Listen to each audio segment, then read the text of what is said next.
Number system conversion. Decimal to binary.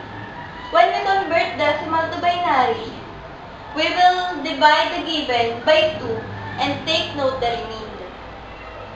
The given is 53 base 10. We will convert it to binary. 53 divided 2 is 26, remainder 1. 26 divided 2 is 13. 13 divided 2 is 6, remainder 1. 6 divided 2 is 3. 3 divided 2 is 1, remainder 1. And 1 divided 2 is 0, remainder 1. Therefore, the answer is 110101. Decimal to octal. When we convert decimal to octal, we will divide the given by 8 and take note the remainder. The given is 243 base 10. We will convert it to octal.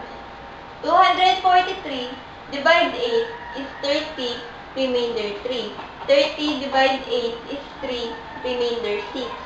3 divided 8 is 0, remainder 3. Therefore, the answer is 363. Decimal to hexadecimal.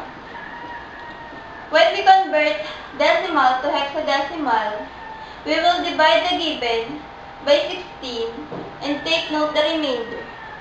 We will get the equivalence of the remainder. The given is 2649 base 10.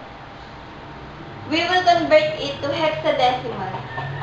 2649 divide 16 is 168. The remainder is 9. 168 divide 16 is 10, remainder 8.